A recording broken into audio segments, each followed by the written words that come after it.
이제 영가천도와 49제에 대해서 어떤 공덕이 있는지 이제 설명을 해드리는 거예요. 그래 이제 우리가 잘 알고 있는 육조 해능조사도 이 금강경을 읽고서 깨달음을 얻으셨다고 그래요. 근데 스님도 이 금강경을 읽을 때마다 새로운 마음이 자꾸 정리가 돼요. 금강경은 그만큼 모든 집착을 놓아버리고 마음의 주인이 되는 법등과 같은 경전인 것이다. 법등. 법등 잘 알죠? 우리가 마음속에 부처님의 법등을 딱 킨 것과 같다 그런 얘기예요. 또한 금강경 사국에 보면 모든 모습을 모습 아닌 것으로 보면 바로 열애를 볼 수 있다 이렇게 말씀하셨거든요. 잘 생각해 보셔야 돼요. 그래서 경구가 나오는데 이는 중후기에 나타나는 여러 가지 환경으로부터서 영가가 자유로워질 수 있도록 도와준다 그런 얘기예요. 무엇이 보이는 것은 다 허망하다 영가야. 이렇게 자꾸 깨우쳐 주는 거예요. 아내에 집착하고 자식들에 집착하고 남편에 집착하고 자꾸 이렇게 집착을 하니까 돌아가신 분이 그걸 허망한 것이다. 인연에 따라서 때가 되면은 오고 가는 것이다. 이제 이걸 자꾸 일러주는 거예요. 그렇게 해서 영가가 자유로워질 수 있도록 도와주는 경전이다. 말씀이다. 그리고 우리가 가장 친숙하게 여기는 천수경과 반야심경 또는 49제 때 빠지지 않고 독경되는 천수경은 제불보살 모두를 칭송하면서 그 공덕으로 집착을 여의고 마침내 부처가 되기를 서원하고 다짐하는 경전이다 그 말이에요. 그래서 천수경 속에 항상 제가 그러죠. 법문할 때마다 84,000 기도가 다 들어있으니까 천수경 기도를 많이 하세요. 금강경 기도를 많이 하세요. 그러죠. 그래서 천수경은 그 내용이 구체적이라 다른 경전에 비해 독경할 때 그 내용이 마음 깊이 와 닿거든요. 영가에게도 마찬가지일 것이고 홀로 가기엔 두렵고 막막하기만 한 저승길에 듣는 천수경은 제불보살님에 의하여 반야선을 탄 듯 한결 마음이 편해질 것이고 여러분들도 화가 나고 절망적일 때 좋은 말씀을 들을 때는 희망이 생기죠. 반야심경은 대반야경 600권의 사상을 260자로 짧게 함축해 부처님 가르침의 진수만을 모아놓은 것이다 그 말이에요. 그 내용을 보면 육신이나 감각에 구애되지 말고 또 그 모든 것이 허구임을 바로 알아 무상정각의 이를 얻도록 하고 있다 그런 얘기예요. 그래서 최고의 깨달음을 얻도록 하고 있다. 불교의 핵심 사상이라고도 할 수 있고 그래서 불자라면 누구나 수지독송하면서 피안을 향하는 수행의 이 길을 늦추지 않도록 이렇게 하고 있는 경이 반야심경이다. 그런 얘기예요. 그래서 49제 때 빠지지 않고 항상 독송하는 것으로 무상계가 있어요. 무상계는 영가에게 무상의 법을 설하는 내용으로 49제뿐만이 아니라 모든 불교의 과정에서 항상 읽혀지고 있는 무상계거든요. 그래서 돌아가시게 되면은 무상계를 설하게 되면은 영가가 이렇게 무상한 것이구나. 금강경 사국에처럼 다 생한 것은 다 멸하는 것이다. 태어난 것은 다 멸하는 것이다. 이걸 이제 깨우쳐 주거든요. 그래서 육신이 어떻게 흙으로 이렇게 돌아가느냐. 이렇게 돌아가며 세상의 모든 것이 어떻게 소멸되어 가는지 이를 상세하게 설명해 줌으로써 영가가 비로소 무상의 도리를 깨달아 불국토에 들 수 있도록 인도해 주기 때문이다.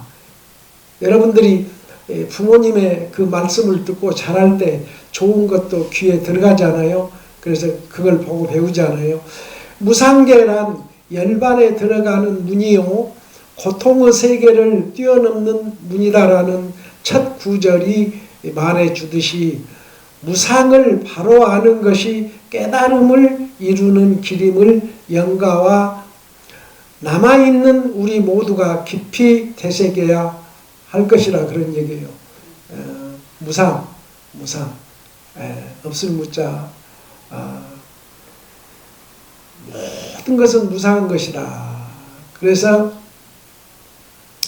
아미타경과 지장경 또한 49제에 빼놓을 수 없는 경전입니다. 아미타경은 서방정토 즉 극락세계를 관장하시면서 법을 설하고 계신 아미타 부처님의 대원력과 이신력을 설해 놓은 경전이거든요. 그래서 돌아가시게 되면 아미타경 또 천도제 할 때도 독송하고 그러죠. 고통도 미움도 괴로움도 없는 극락정토는 사바세계에 사는 중생들에겐 그립고 또한 그리운 아름다운 세상입니다. 그러나 아미타경을 읽어보면 극락세계로 가는 길은 그리고 어렵지는 않다 그런 얘기예요. 그렇게 어렵지는 않다. 아미타 부처님은 중생 구제의 원력이 큽니다. 그러므로 일념으로 나무아미타불을 부르고 생각하면 정토에 왕생할 수 있다고 그러셨거든요.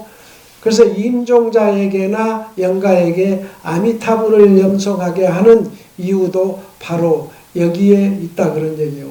그래서 나무아미타불을 많이 염송을 하죠.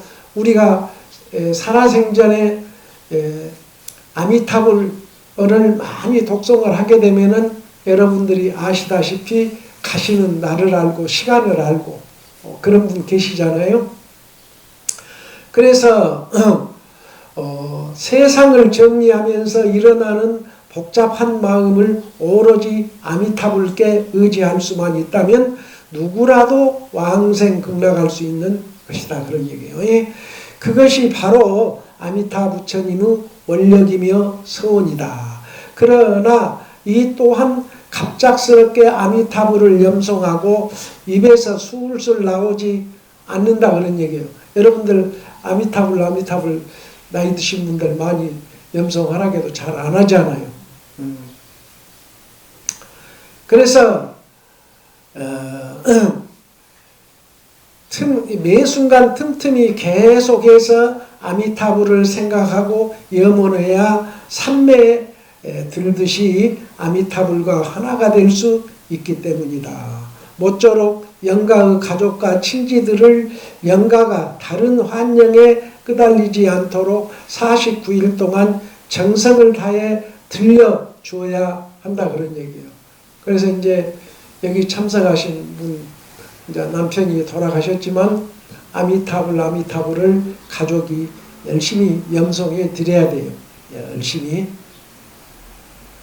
옛날에는 이제 부모님이 돌아가시면은 죄인이라고 해서 시모살이 했죠. 3년상을 집에서 그 영정 앞에서 이렇게 조석으로 우리말로 밥을 올려놓고 매를 올려놓고 함께 방에도 안 들어가고 거기서 드시고 3년 동안 또 묘에 가서 3년 동안 또 시모살이를 하고 또 3년간 하늘을 안 보고 이렇게 9년 동안을 효를 해간 분이 계셔.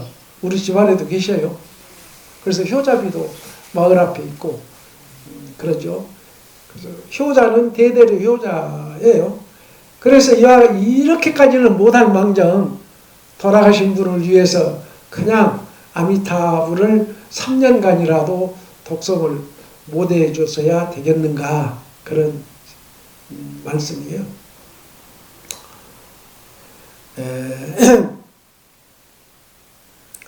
모쪼록 영가의 가족과 친지들은 영가가 다른 환영에 끄달리지 않도록 49일 동안 정성을 들여서 아미타불을 염송해 주셔야 된다. 그래서 지장경 보는 대원본전 지상보살님의 원력을 설해 놓은 경전. 지장보살님은 일찍이 정각을 이루었음에도 불구하고 부처되기를 마다하신 분이잖아요. 잘 아시다시피 지옥의 모든 중생을 다 구제할 때까지 또 사바 세계의 중생들을 모두 다 구제할 때까지 고통받는 중생들을 곁에 있겠다는 대원력을 펼치기 위해서였거든요.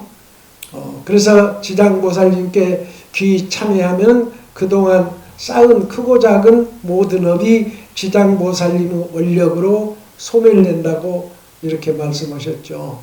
그래서 부처님께서 지장보살님한테 너는 부처가 되라. 그러니까 부처가 되는 게 중요한 게 아니라 이렇게 지옥세계, 사바세계 고통받는 모든 중생을 다 구제한 다음에 부처가 돼도 늦지 않습니다. 그래서 부처님께서 지장보살님한테 부촉을 했어요. 앞으로 사바 중생들을 네가 제도를 해라. 그래서 지금은 지장보살님이 제도하고 있다 이렇게 생각하시면 돼요. 그래서 우리 불광사는 지장도량이죠. 예? 단 한 번만이라도 지장보살님을 일념으로 염하면 업장이 소멸되어 더 이상 업에 끄달리지 않는다고 그러셨거든요.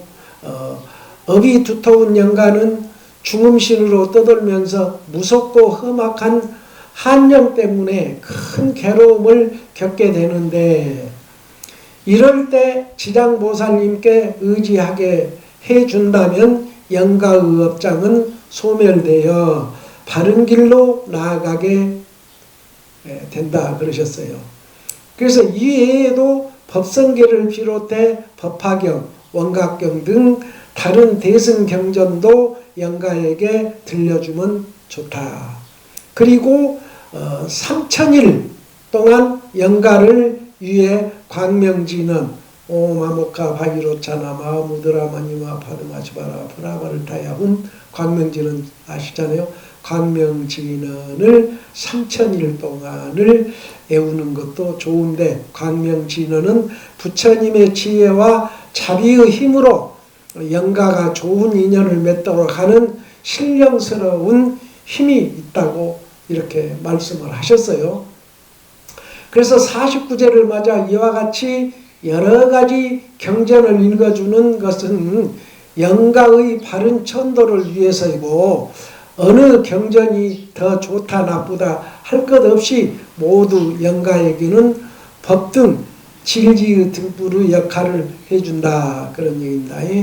그래서 영가가 생전에 특별히 가까이 했던 경전이 있다면 그 경전을 읽어주면 더욱 좋다. 그리고 여유가 있으시면 49일 동안 귀 경전을 사경, 손수 이렇게 써서 주변 사람에게 법보시를 한다면 그 공덕이 수승하다. 그래서 49제나 이렇게 봉해오고 나면 법보시를 하죠. 자, 100개의 돌을 물 위에 띄우는 힘, 아미타불을 진심으로 염원하면 극락왕생한다. 지장보살님을 염원하면 업장이 소멸된다. 그 외에 다른 경전에도 이러한 불보살님이 이 실력을 살펴볼 수 있는데 그런데 그런 경구를 대할 때 한편으로는 의지가 되지만 다른 한편으로는 정말 그럴까 하는 의구심이 들기도 하지요. 한평생 지은 악업이 수미산만한데 아미타불을 한번 염송한다고 해서 극락왕생할 수 있는지 믿어지지 않기 때문이다. 그 여러분들이 의심을 많이 하지 말고 부처님의 말씀은 그대로 믿고 따르고 지켜야 돼요. 그럼 해결되는 거예요.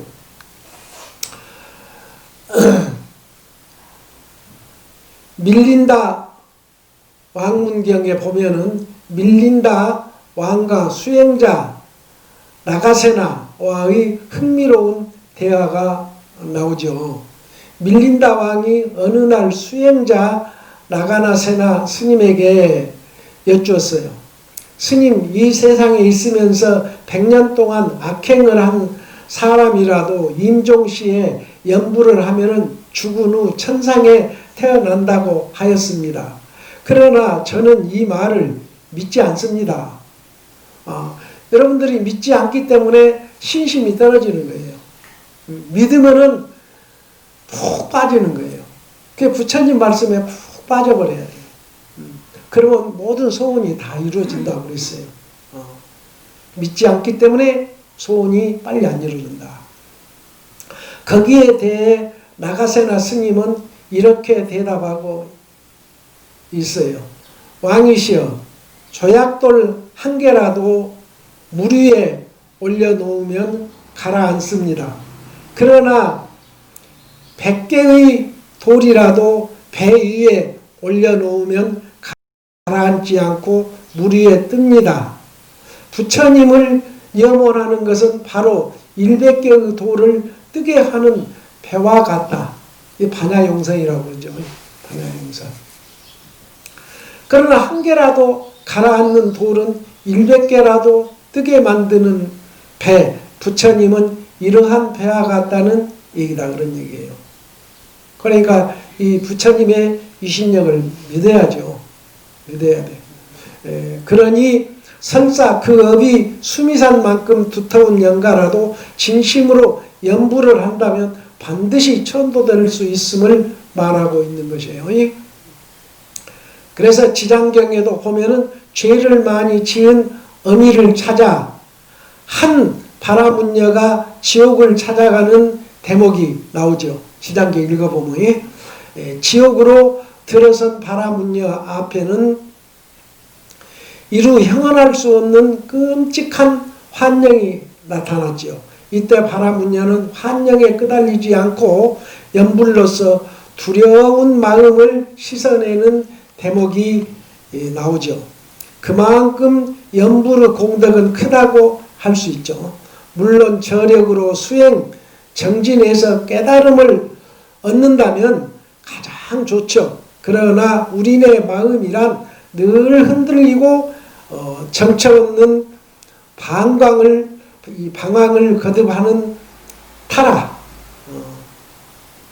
방황을 거듭하는 타라. 수행의 마음을 곧게 지켜나가기란 어렵다, 그런 얘기예요. 그때마다 제불보살님께 의지한다면 언제고 반드시 피안의 세계로 닿을 수 있다, 그런 얘기예요. 무슨 피안, 괴로움이 없는 세계. 여기까지만 본문해 드릴게요. 자, 승불하십시오.